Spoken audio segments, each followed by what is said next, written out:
Hello guys! Magandang buhay sa inyong lahat. Kung hindi pa kayo nakasubscribe sa aking channel, please pakipindot ang bell all para ma-notify kayo sa susunod kong mga videos. Sana nagustuhan nyo at sana magustuhan nyo pa ang aking mga darating na videos. At nagpapasalamat ako sa aking mga ka-GC, lalong-lalo na sa mga solid supporter ko, yung mga founder ng GC. Thank you so much sa inyong lahat, sa mga kapamilya ko, kamag-anak, at higit sa lahat sa ating Panginoon. Thank you so much sa inyong lahat, guys. Hello sa inyong lahat. Sana nasa mabuti kayong kalagayan at sana pagka mapanood nyo ito ay maging masaya or kahit hindi masaya, basta't may share ko lang yung aking wish sa aking apo, anak ng pangalawa kong anak, nag-iisang babae na anak nila na ulila na ng ina. Kaya birthday niya ngayon, nagkataon na eksakto yung aking schedule sa premiere sa aming GC sa pangunguna ni anak Sophia. Siya ang founder. So maraming salamat sa mga ka-GC ko dyan, yung ka-GC ko sa team ni Donna. Binabati ko yung aking apo na ang kanyang pangalan ay si Emerald. Ako ang nagbigay ng kanyang pangalan. May kadugtong pero hindi ko kabisado yung kadugtong. Kasi malilit pa lang, wala pa sila noon, nasa abroad na ako. Kaya hindi ko sila talaga nakakasama. Yung pag ako'y nagbabakasyon lang noon, siyempre saglit lang. Nakakalimutan ko na yung kanilang mga pangalan. At saka doon kasi sa side ng lola nila, mama nila sila nakatira. Pero yung kuya nila, nasa bahay na namin ngayong taon lang na to. So, Emerald, anak, apo, alam ko marami kang pangarap sa buhay at sana unti-unti mong matupad dahil kung matupad mo yan, walang makakaaga,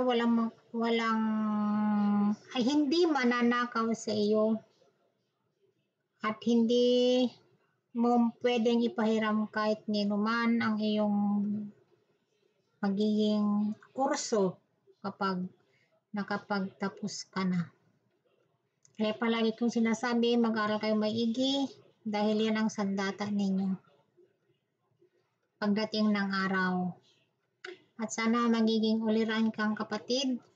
Sana iwasan din yung pagkasungit kasi palaging sinasabi ng papa mo na medyo may pagkasungit. Sana paglaki mo, iwasan mo yan dahil mahirap yung babae, mahirap yung mga sobrang sungit din. Ilagay sa tama ang pagkasungit. Hindi lahat ng oras magiging masungit tayo. Hindi lahat ng oras magiging mabait tayo. Ilagay sa lugar yung mga bagay na yan. Ilagay sa lugar yung pagka madamot, masungit, mapagbigay. Nasa lugar. Nasa tamang lugar yan. Pero minsan kasi, siyempre tao lang tayo. Ako din, masungit din ako pero iniwasan ko minsan. Lalo na ako at may na rin, may HB. Dahil matanda na rin. Saka matagal na rin talaga akong may may high blood. So,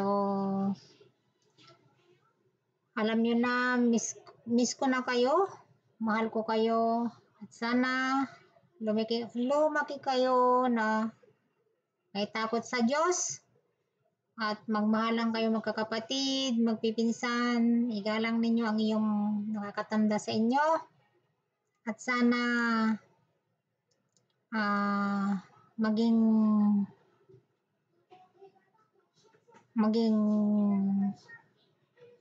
huwaran kayong mga bata. At kahit walang handa o meron, hindi mahalaga yun. Ang mahalaga yung kinabukasan ninyo. Dahil si papa nyo na lang yung nagtatrabaho. Kaya pagsikapan ninyo makapagtapos at iwasan yung mga pag-away-away. Natural, mga bata, magkakapatid, nandyan yan, pero sana wag. Iwasan ninyo. Mas maganda yung magiging close kayo. Lalo na medyo malalaki na kayo. Kaya sana maging mabait kayo. May takot kayo sa Panginoon. Basta tandaan nyo, nandito lang kami. Nagmamahal sa inyo. Handang tumulong sa abot ng makakaya. Siyempre mahirap lang ang tao. Kaya sana maging mabait kayo, masipag at magalang para kayo ay respetuhin din. Kasi pag walang respeto sa sarili, hindi kayo re-respeto ng iba. Tandaan ninyo, mahal ko kayo. At maging maingat tayo. Maraming salamat. At hanggang dito na lang. Happy birthday to you. Best wishes to you, anak, apo. I love you. I miss you. Alam ko maganda ang itsura. Magaganda naman ang mga apo ko. Hindi sa pinagmamayabang. May itsura naman sila at mga apo ko. So, hanggang dito na lamang. Happy birthday to you. Happy birthday to you. Happy birthday. Happy birthday. Happy birthday to you. Sunisan Requila. Sunisan Requila. Sunisan Requila. Sunisan Requila. Pumawalak pa yung alaga ko. Gustong-gusto niya yung kanta na yan. Happy birthday. So, hanggang dito na lamang. I love you. God bless. Ingat palagi. Bye-bye. Hanggang sa muli. Thank you so much, guys. Kita-kita next vlog. Salamat sa mga suporta nyo. Bye-bye.